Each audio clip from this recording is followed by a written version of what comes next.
This is the WE Tech PMM, but it's better known as the Makarov. And you have to say it like that because it's a dope name. When you think Soviet era weapons, the Makarov has to be up there at the top with the AK because it's basically the AK of pistols. It's to pistols what the AK is to rifles. It's the most prolific Soviet era pistol out there, and that's for a reason. It's reliable, it's easy to use, easy to maintain. But beyond that, it's just a good looking gun, genuinely. And WE Tech nailed it with this replica. However, I think that this specific version is inspired by the East German export Makarov instead of the Russian one because of the grip it has. It doesn't have that classic star grip on it.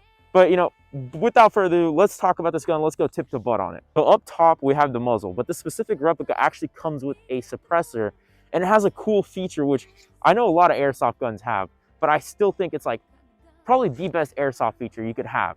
And that's the ability to change FPS. See, this little inner barrel that it comes with actually changes the FPS. Without the barrel, you get like 250 FPS. But when you have the barrel on it, you're getting like 360 FPS. And I feel as though that's like one of the best features an airsoft gun could have. Because, okay, you wanna go play inside, you take off the barrel. You go play outside, you put on the barrel, and you have FPS and you're competitive in both areas. Moving up, we have the slide, and it has such a beautiful finish. Honestly, I don't think the camera is doing it justice. On the slide, you have a safety that's meant for right-handed users only. Sorry, people who are left-handed get wrecked. The slide itself is pretty heavy. It's like made of a nice metal, so it gives it like a kind of a heft. This replica is super easy to maintain. All you have to do is pull down on the safety, make sure it's off, pull down on the trigger guard, and then push it back and pull it right off. Super easy to do.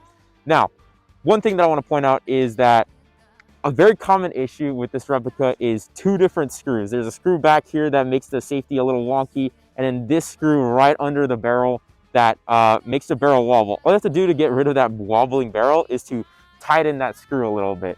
There's a really cool video that shows you how to improve this airsoft gun really simply. I'll link it down below if you want to see it, but it's literally just moving a pin and then tightening a screw. It's super easy, but I wish they would have just done it in the factory instead of making me do it. Now, when you put the slide back on, you have to be extremely careful when you do it because this little, what actually feeds the BB into the chamber is extremely brittle. So if you just take it and you kind of just slam it on there and you let it go forward, it will slam into the barrel and kind of deform it. And if you do that too many times, it will actually break your airsoft gun. So just be careful when you do that. Moving down, you have the slide lock, and it's pretty cool. It's a basic slide lock, and it actually catches the slide when you run out of BBs. Now, moving on to the trigger guard, you know, I already mentioned it. All you have to do is pull it down to be able to take off the slide. Really simple. The trigger itself is actually really nice. Like, it feels pretty good, and it's pretty responsive. Like, just give it a listen. Moving over, you have the handguard, and the handguard honestly feels really good. It's made of like a polymer, but I still wish there was the option to get the original Russian star version of it. There has to be like a way to just put one on there somehow, right? Moving to the very bottom of the gun, you have a little sling mount point, the magazine release, and then the magazine itself. The magazine release is like, it's just different. It's like weird, okay? It's, you know, you're used to like a little magazine release up here on most, you know, Western guns, but this one just has it down here, and it just takes a little bit of getting used to. The magazine itself holds about 16 BBs in each, and it's green gas, obviously, not CO2. But yeah, guys, that's basically the Makarov. Some cliff notes: it's obviously gas blowback, if you couldn't tell by now, but it's a beautiful gun, and I recommend this to anyone that wants like a cool sidearm.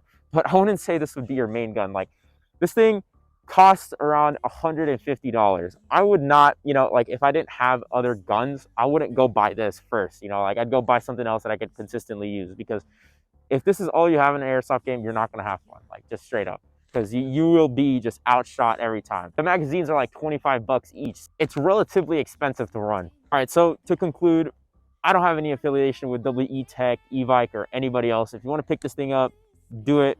Or don't. I don't really care. I just wanted to talk about it because I think it's cool to talk about. But yeah, thank you guys for watching this video. Hit the like and subscribe button. Leave a comment. Comments really help. And have a good one.